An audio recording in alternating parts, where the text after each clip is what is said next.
Et quoi, charmante Élise? Vous devenez mélancolique, après les obligeantes assurances que vous avez eu la bonté de me donner de votre foi. Je vous vois soupirer, hélas, au milieu de ma joie. Est-ce du regret, dites-moi, de m'avoir fait heureux? Et vous repentez-vous de cet engagement où mes feux ont pu vous contraindre? M92B, on est là ou pas? Alright. Donc voilà, sur le micro Rode, en XLR, sur le... Et quoi, charmante Élise? Vous devenez mélancolique, après les obligeantes assurances que vous avez eu la bonté de me donner de votre foi. Je vous vois soupirer, hélas, au milieu de ma joie. Est-ce du regret, dites-moi, de m'avoir fait heureux? Et vous repentez-vous de cet engagement où mes feux ont pu vous contraindre? Donc voilà ce que ça donne. M92B, on est là ou pas? Alright.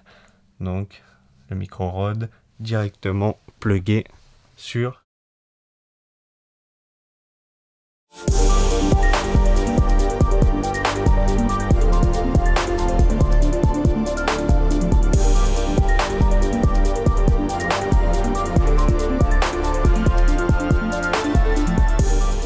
Bonjour à tous, Mike Lusio. Donc tout d'abord, je tiens à préciser que je n'y connais rien en son. J'ai quand même fait un album de musique, mais je veux dire les appareils, j'y connaissais rien. Et voilà, donc c'est pour ça que je vais pas faire une review technique sur les spécifications techniques et précises des dB, tout ça, des limitateurs, des termes techniques sur ces deux appareils. Non, ça va plutôt être vraiment un petit comparatif vraiment entre les deux parce que justement je cherchais un petit appareil complet, donc je voulais pas les gros mixeurs là, trop larges, trop gros, donc je cherchais vraiment un petit appareil compact pour mes tournages, donc que ça soit les courts-métrages ou alors les petites reviews dans ce genre-là, que j'ai pas besoin d'avoir un gros appareil, donc que ça soit assez portable, compact, que je puisse mettre dans la poche ou quoi, donc si je veux être dehors, pouvoir l'emmener partout, mais qui soit assez complet et donc qui ait des ports XLR mais aussi jack pour pouvoir brancher un micro-cravate. Comme ça, on peut être assez complet et multifonction. Donc que ça soit pour les courts-métrages en bonne qualité avec le son XLR, ou alors pour des vidéos documentaires ou des reviews un peu comme celle-ci. Donc comme ça, au moins j'ai la possibilité de changer rapidement. Parce que bon, le Fuji qui filme, c'est pas d'aussi bonne qualité. C'est pour ça qu'il faut avoir quand même un petit enregistreur à côté. Si vous voulez vraiment faire des vidéos plus professionnelles, augmenter d'un niveau, voilà, il vaut mieux investir dans un petit enregistreur à côté, que ça soit vraiment dédié à ça, au son, que au son, parce que la caméra, ça peut marcher, ça fait déjà un bon son, mais si on a un enregistreur à côté, c'est quand même d'une meilleure qualité. Donc voilà, je connais pas plus que ça en son, donc je sais juste que les dB, ça marche un peu comme les ISO. Quand on monte les dB, c'est comme si on montait les ISO, et il va y avoir du bruit. Dans les caméras, les ISO, c'est pour le grain, donc on va le voir à l'image, et dans le son, les dB, bah, le bruit, on va l'entendre. Et voilà, ça marche pareil. Les ISO, les dB, c'est tout ce que je sais, et que plus il y a de kHz, meilleur le son sera. Donc voilà, je vais pas rentrer en détail dans les spécifications techniques, ça va vraiment être un petit comparatif entre les deux. Donc c'est parti, on va commencer tout de suite le match. Tascam versus Zoom. À ma gauche, le champion de toute catégorie, le Tascam DR100 Mark III. Et à ma droite, le challenger, mais néanmoins très capable, le Zoom H4n Pro, version All Black. All Black tout de suite. Donc on va commencer avec le zoom. La première qualité, voilà, ça vient dans le petite boîte, donc pour le transporter dans la valise, dans le sac à dos, voilà, en voyage et tout ça, c'est super pratique. Donc petite case. Donc apparemment ils viennent de sortir ce modèle All Black tout noir en 2020, donc super finition avec des bonnes fonctions. Donc ce que j'ai vu comme review sur YouTube aussi, ça avait l'air très bien le son. Donc voilà, je me suis dit on va y jeter un œil, ou plutôt on va tendre l'oreille. Par contre, ce qui me dérange tout de suite, c'est que ils viennent de ressortir cette édition. Ils l'ont sorti il y a plusieurs années déjà, la première version. Et là, ils viennent de ressortir cette version toute noire, mais il n'y a pas d'amélioration en fait. Donc ressortir un produit, d'accord, il est bien, mais ils auraient pu quand même ajouter des meilleures fonctions ou l'améliorer tout simplement. Et non, là c'est juste, voilà, ils l'ont ressorti tout noir. Voilà, c'est un peu dommage parce que c'est quand même un bon produit déjà comme ça, mais on est en 2020 et ça a beaucoup changé. Maintenant il y a des enregistreurs à 32 bits, donc je me suis dit voilà, s'ils pouvaient le mettre dans un appareil aussi compact que ça serait génial, mais non. Donc voilà, ça c'est le premier petit bémol, mais on va commencer par le positif. Hein. Voilà, c'est assez simple, les touches sont assez agréables, le toucher aussi, donc il est fin, il est aussi fin qu'un smartphone, hein, on dirait presque un téléphone. Allô? C'est mon téléphone. Allô? Oui, non je peux pas, je suis en review là. Oui, c'est pour YouTube. Voilà, c'est ça. On s'appelle. Non, c'était faux, il y a personne qui m'appelle. Bref, blague à part. Donc voilà, assez compact, assez facile d'utilisation. Donc déjà, il est moins cher que le Tascam, donc c'est un petit plus. Ensuite, il y a 2 logiciels qui viennent gratuitement. Dans la boîte, il y a les petits numéros. Ça fait toujours plaisir. Donc comme ça, on peut avoir directement pour faire les effets et tout ça. Mais il y a aussi des effets directement dans l'enregistreur. Si on branche par exemple les guitares, les instruments et tout ça, ça fait déjà des petits effets. Pas besoin de passer sur le logiciel et tout ça, on peut déjà en faire quelques-uns sur l'enregistreur. Donc ça, c'est assez pratique. Et puis la qualité du son, hein, tout simplement, c'est une assez bonne qualité. Moi, j'ai bien aimé. Donc que ça soit en XLR ou en prise externe, ou même les petits micros qui viennent déjà, ils sont assez de bonne qualité. Ça fait déjà l'affaire. On peut déjà s'en servir comme ça, comme enregistreur, voilà, pour une interview ou quoi. Donc bien sûr, si c'est en extérieur, il va falloir penser à acheter une petite bonnette, un petit dead cat, donc une petite fourrure là, pour l'hiver, pour le vent surtout. Sinon, on l'entend tout de suite. Donc voilà, ça vient pas livrer avec ça, bon. Mais c'est déjà un super produit comme ça. C'est agréable, c'est facile d'accès. Le menu est assez simple. Ce qui est dommage, c'est la touche pour accéder au menu. Bon, c'est pas très pratique, mais bon. Sinon, le menu en lui-même, c'est assez simple, facile à comprendre. Il y a même le mode d'emploi et tout ça, donc voilà. Ce qui est dommage, donc comme il est ancien, la prise USB, bah, c'est les anciens. Donc ça, voilà. Ensuite, pour le volume du casque, pour régler le volume par contre des micros, c'est ici.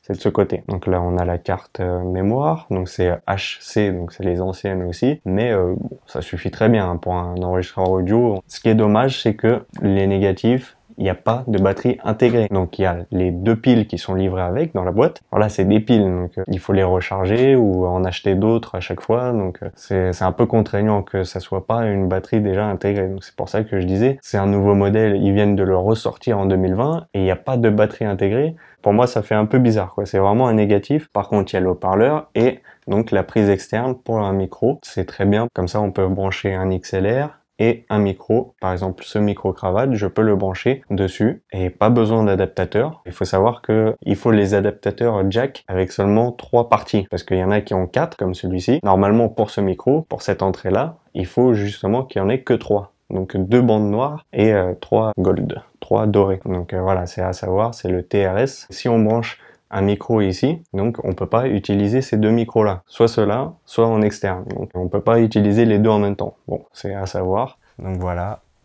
M92B, on est là ou pas? Alright.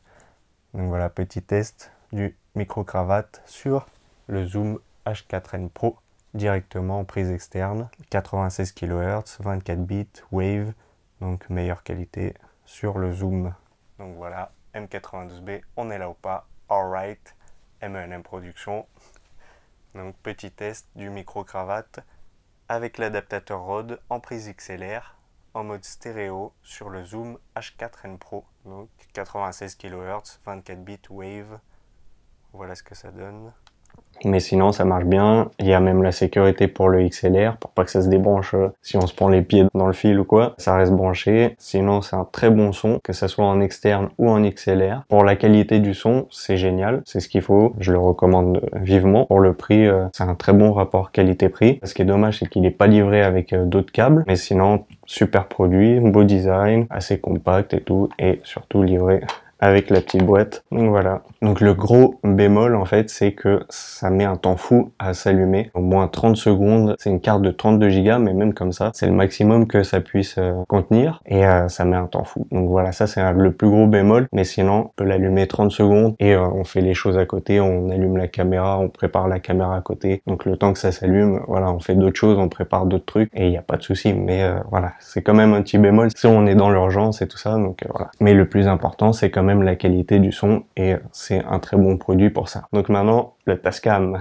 beaucoup plus large, comme on peut le voir, mais sinon c'est la même dimension et la même épaisseur, la même largeur. Beaucoup plus pratique pour les boutons qui sont déjà accessibles, il y en a plus. Donc il y a plus de boutons devant, par exemple le mic pad, le limiteur, l'input level, donc pour le level de chaque côté. Donc on le règle directement, tac tac. Bon, voilà, c'est un autre design. Et puis le positif déjà, c'est que il y a une batterie intégrée. On a l'espace pour les piles, mais on a surtout une batterie intégrée, donc il est un peu plus large, mais au moins il y a quand même une batterie qui dure assez longtemps, donc plus de 10 heures. Donc on peut la charger par l'USB avec une power bank, on peut la brancher directement à la prise, c'est le micro USB, super pratique, on peut le charger directement, pas de souci. Sinon on a tout le reste, les deux prises XLR. Par contre on a encore deux micros en plus, donc ça veut dire on a les deux micros qui sont là, mais on a les deux micros omnidirectionnels, donc juste devant. Donc ça veut dire ça capte le son un peu partout. Sinon cela c'est vraiment devant comme ça, que ça soit en face. Donc si on est sur le côté ou quoi, ça capte un peu moins bien. Alors que ces deux là, eh ben, ça capte tout l'environnement. Donc voilà, c'est un peu comme les micros qu'il y a sur une caméra, quoi. C'est omnidirectionnel. Donc voilà, il y a une prise externe et il y a une prise digital in aussi. Donc c'est super. C'est pour ça aussi que il m'a intéressé. Comme ça, je peux brancher le micro cravate ici directement dessus. Donc pas besoin d'adaptateur, encore une fois, hop, directement, et ça marche très bien. Donc voilà, M92B, on est là ou pas, alright. Donc micro cravate sur le Tascam directement en prise externe, 96 kHz, donc en stéréo. Donc voilà, petit test avec le micro cravate directement sur le Tascam avec l'adaptateur en prise XLR, donc 96 kHz, 24 bits, wave. Donc voilà ce que ça donne. M92B, on est là ou pas? Alright. M&M Production. Qu'est-ce que vous pensez de cette petite lumière? Non, c'est pas une vraie bougie. C'est une petite lumière que vous verrez dans une prochaine vidéo. Donc 192 kHz à 24 bits maximum en wave. Donc c'est super pratique et de très bonne qualité. Hi-Res Audio, voilà, donc la petite roue, un peu plus simple, un peu plus voilà, agréable, on va dire, à tourner, aller dans les menus, tac tac, c'est direct, c'est ici, c'est pas sur le côté, ah mince, c'est quel bouton, voilà, c'est directement devant, comme un smartphone, tout de suite devant, c'est pas sur le côté, donc les menus ils sont un peu plus professionnels, voilà, c'est un peu mieux, la roue aussi, la petite roue, comme ça, donc super, sinon la qualité audio est bien sûr au rendez-vous, on y met le prix, donc quand même, donc l'espace pour les cartes SD XC et jusqu'à 128 Go, donc 128 Go c'est un peu beaucoup, mais voilà, on peut au pire voilà, les laisser dans la carte, comme ça il n'y a pas de souci. Sinon super pratique, il y a même les LED pour indiquer le level, si on pique ou quoi on peut le voir tout de suite, très pratique, super qualité. Donc le moins bah il est plus cher, ça forcément, 192 kHz, mais voilà, plus cher. Bon, bien sûr, il est un peu plus large et un peu plus lourd, mais bon. Donc voilà, comme vous avez pu l'entendre, les petits tests. Dites-moi ce que vous en avez pensé, soit le Tascam, soit le Zoom. Pour moi, les deux sont très très bien, sont de très bonne qualité. Que vous choisissiez le Tascam ou le Zoom, quoi qu'il arrive, vous aurez une bonne qualité. Donc voilà, il n'y a pas de perdant, que ce soit l'un ou l'autre, c'est gagnant. Alright. Il y en a un qui est un peu plus cher. Après, c'est à chacun, suivant aussi ce que vous écoutez, sur comment vous l'écoutez, si c'est sur un smartphone ou si c'est sur l'ordinateur ou avec des écouteurs. Le ressenti, l'écoute, ça va pas être pareil, mais chacun ses préférences. Donc dites-moi si vous avez trouvé le A ou le B. Donc voilà. Je vais bien sûr mettre le résultat dans la description et bien sûr aussi je vais mettre les liens pour les deux produits et puis pour les produits qui ont servi pour cette vidéo. Donc voilà, si vous êtes intéressé, vous trouverez les liens dans la description. Alright. Donc voilà, j'espère que cette petite vidéo en tout cas vous a plu. Comme d'habitude, on n'oublie pas de s'abonner. Et puis on se retrouve très vite pour les prochaines vidéos. D'ici là, enjoy.